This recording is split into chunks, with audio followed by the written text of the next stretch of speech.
بسم الله الرحمن الرحيم. السلام عليكم ورحمة الله وبركاته.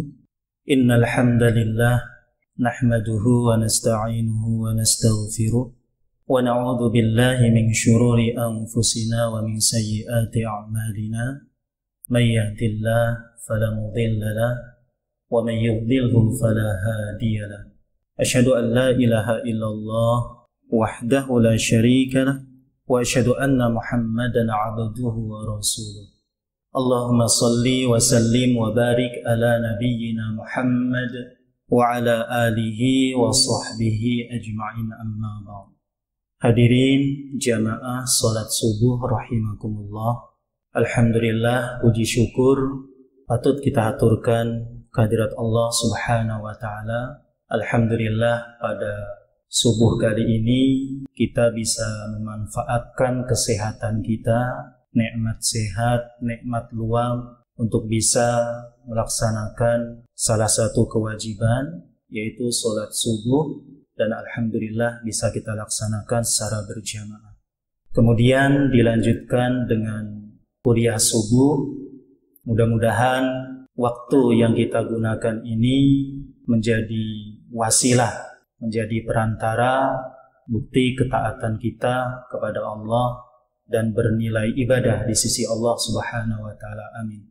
Islam menaruh perhatian yang sangat serius terhadap ilmu pengetahuan. Kalau kita menelaah, membaca beberapa ayat Al-Quran dan juga hadis-hadis Nabi, maka kita akan mendapati betapa seriusnya Islam untuk bisa kita sebagai umat muslim sebisa mungkin mencari dan mengembangkan ilmu pengetahuan. Dalam potongan ayat Quran surah Al-Mujadilah ayat 11, Allah berfirman, "Yarfa'illahu alladhina amanu minkum walladhina utul ilma darajat." Allah mengangkat orang-orang yang berilmu dan orang-orang yang berilmu beberapa derajat. Bahkan salah satu sumber yang mana Ibnu Abbas menafsirkan ayat ini mengkhususkan tentang pentingnya ilmu pengetahuan. Beliau menafsirkan, yarfa'ullahu alladhina utul ilma 'alal ladhina amanu bidarajatin.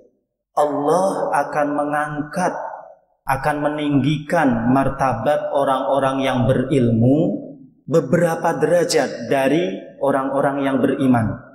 Ini menunjukkan betapa seriusnya Islam dalam memperhatikan atau supaya kita bisa mengembangkan, mencari ilmu pengetahuan.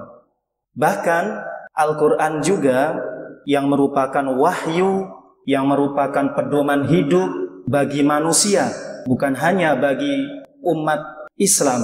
Berdasarkan riwayat-riwayat yang sahih, ayat yang pertama turun adalah bukti bahwa wahyu yang pertama itu memperhatikan ilmu pengetahuan. Wahyu yang pertama turun adalah Iqra bismi rabbikal ladzi khalaq, khalaqal insana min 'alaq, Iqra wa rabbukal akram, alladzi 'allama bil qalam, 'allamal insana ma lam ya'lam. Allah menurunkan wahyu ini kepada Rasulnya Muhammad sallallahu alaihi wasallam supaya Rasul dan umatnya memperhatikan salah satu metode untuk menggali ilmu pengetahuan, yang mana di antara pengertian ilmu pengetahuan itu adalah sekumpulan informasi yang digali, yang diteliti, yang ditata secara sistematis menggunakan metode yang ilmiah untuk mengungkap gejala-gejala alam atau gejala sosial masyarakat berdasarkan ketuhanan yang Maha Esa. Nah, maka berdasarkan definisi ilmu pengetahuan ini, maka di antara metode yang diperhatikan oleh Islam untuk menggali, untuk mencari ilmu dan mengembangkan ada dua setidaknya. Dalam pangkal ayat surah Al-Alaq tersebut. Yang pertama apa?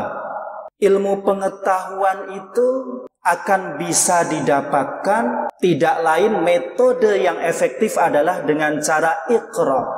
Iqra bismi rabbikal ladzi khalaq. Bacalah dengan nama Tuhanmu yang menciptakan. Jadi membaca itu bisa mengamati, melihat, menganalisa, menggali, meneliti. Nah, itu adalah metode membaca.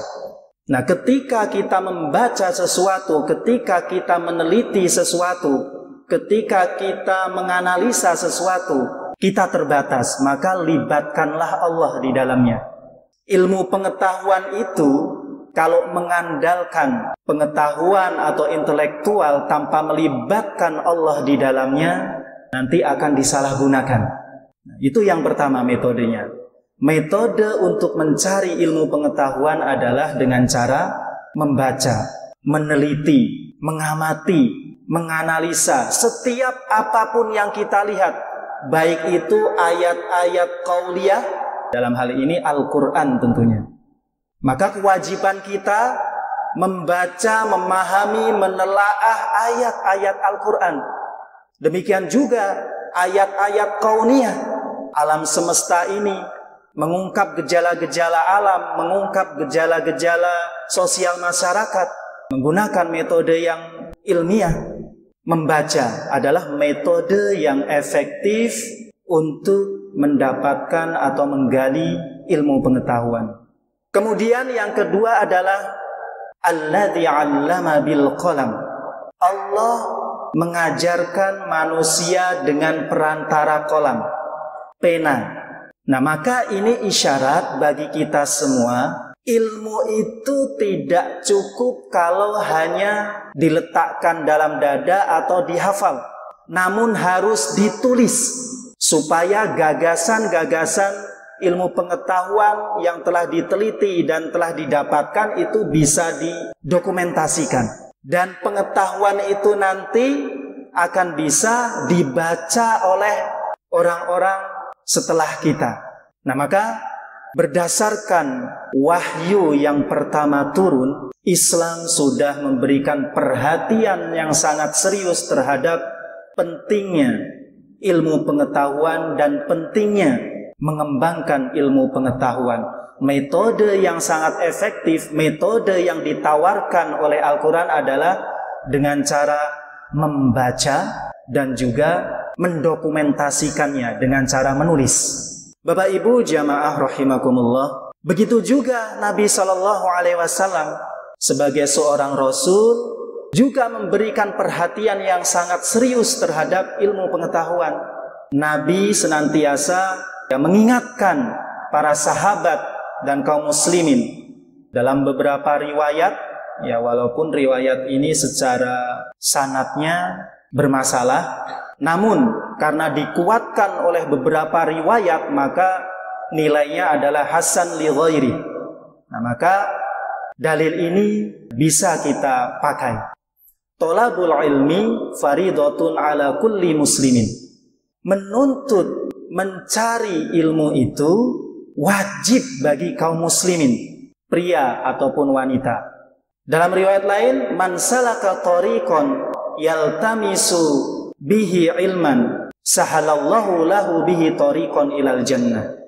Barang siapa yang menempuh jalan untuk mencari ilmu, maka akan Allah mudahkan dia jalan menuju surga.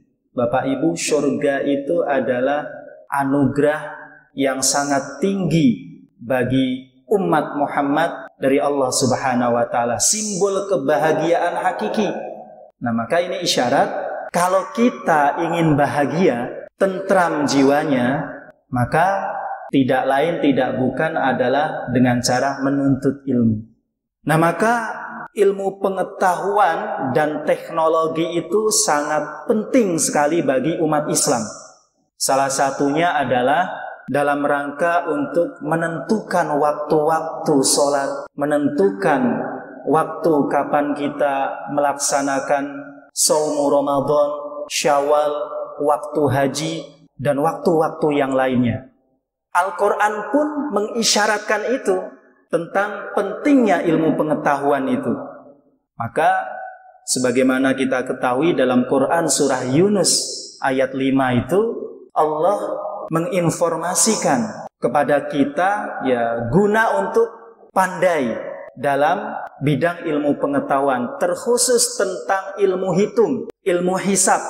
Walladzi ja'ala asy-syamsa dhiyaa'a wal qamara nuran wa qaddarahu manazila li ta'lamu 'adadas sinina wal hisab.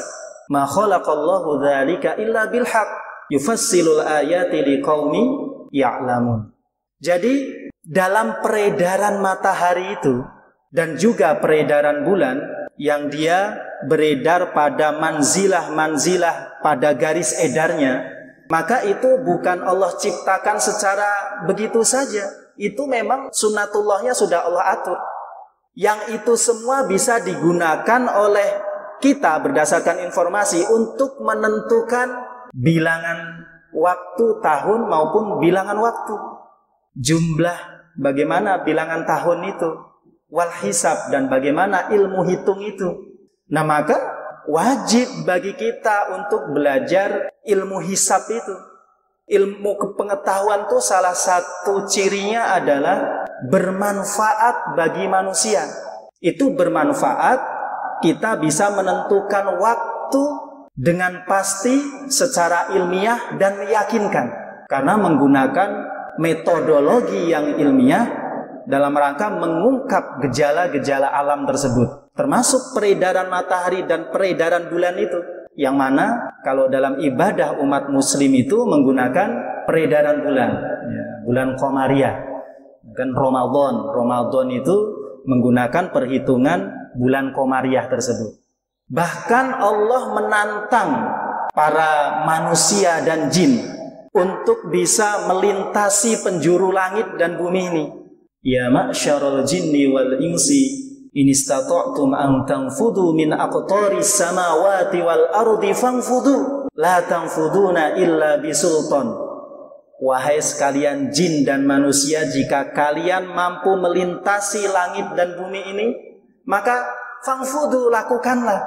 Kalian tidak dapat melakukannya illa bisultan, kecuali dengan kekuatan, kecuali dengan pertolongan Allah, kekuatan dari Allah. Sebagian ulama tafsir mengartikan sultan adalah ilmu pengetahuan. Nah, maka Bapak Ibu, bagi negara yang sudah maju peradabannya dalam ilmu pengetahuan, maka sebagian mereka ada yang bisa melakukannya itu. Ada yang sudah mendarat di planet Mars, ada yang sudah mendarat di bulan. Pertanyaannya, siapa yang melakukan itu? Padahal 14 abad yang lalu Nabi berdasarkan wahyu Allah sudah mengisyaratkan itu. Mudah-mudahan nanti dari generasi kita bisa membaca ayat-ayat qauliyah, kemudian dibuktikan dengan secara metode yang metodologis, ilmiah, mendapatkan ilmu-ilmu yang baru yang digali dari sumber-sumber Islam, yaitu Al-Quran maupun hadis. Demikian juga Nabi seorang yang unik. Nabi itu waktu itu adalah berada dalam budaya masyarakat yang belum mengenal ilmu tulis dan ilmu baca, belum bisa membaca dan belum bisa menulis. Bahkan sangat jelas itu dalam wahyu yang pertama turun itu, Iqra, kata malaikat Jibril, saya tidak bisa membaca. Lalu dipeluk sampai kada kawa behinak, ya orang Banjar itu. Dilepas, Iqra, sampai 3 kali malaikat itu. Dengan kudrat Allah, dengan ilmu dari Allah, Nabi kemudian membaca apa yang disampaikan oleh Jibril alaihi salam.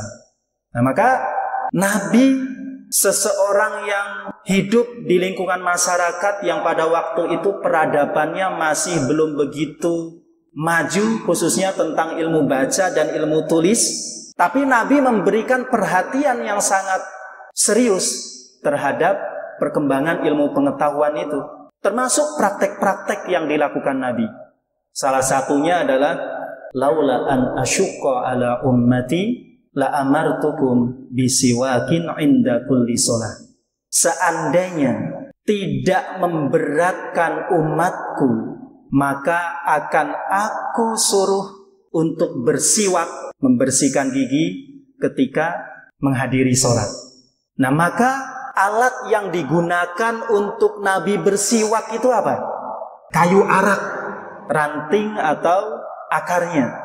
Ternyata dalam perkembangan ilmu pengetahuan dan teknologi, kandungan di dalam siwak itu terdapat unsur-unsur kimia yang bisa memberikan manfaat terhadap kesehatan gigi dan kesehatan gusi dan kesehatan mulut agar tidak berbau.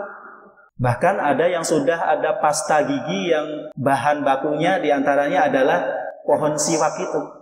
Nah, ini adalah gejala-gejala alam yang sifatnya ilmiah yang dipakai oleh Nabi dulu, yang Nabi nggak kenal itu. Tapi dalam penelitian selanjutnya, ternyata yang digunakan Nabi itu memang betul secara ilmiah. Dalam kayu siwak itu terkandung zat-zat atau unsur kimia yang dimana bisa menyehatkan mulut. Ajaran kebersihan itu pun ilmiah, ajaran Islam. Bagaimana kalau orang mulutnya kotor, giginya kotor, kan mulutnya berbau, bisa dijauhi orang. Nah, maka yang paling penting waktu sholat itu, nah itu ajaran Nabi. Nah, itu ilmu agama namanya. Nah, maka dari sini wajib bagi kita setiap sholat memperhatikan kebersihan mulutnya. Bapak Ibu, itu beberapa pandangan yang sangat serius, khususnya Islam terhadap perkembangan ilmu pengetahuan. Baik itu bisa kita gali dari Al-Quran maupun hadis. Tugas kita adalah mari kita budayakan pada diri kita masing-masing untuk suka membaca, suka mengamati, suka meneliti, suka menganalisa. Terlebih membaca Al-Quran. Kita tingkatkan untuk mengetahui makna-maknanya. Kemudian kita tingkatkan menjadi aplikasi kita amalkan. Terlebih tidak mengurangi juga kita baca itu gejala-gejala alam, tentunya berlandaskan Islam, yang mana kita tetap mempelajari sumber utama ajaran Islam, yaitu Al-Quran dan hadis. Membaca yang pertama. Kemudian yang kedua, menulis, mendokumentasikan setiap apa yang kita dapatkan. Terlebih itu terkait tentang ilmu pengetahuan. Ilmu pengetahuan apapun, ilmu pengetahuan agama dan ilmu pengetahuan yang lainnya. Nasrun minallah wa fathun qarib wa basyiril mu'minin. Assalamualaikum warahmatullahi wabarakatuh.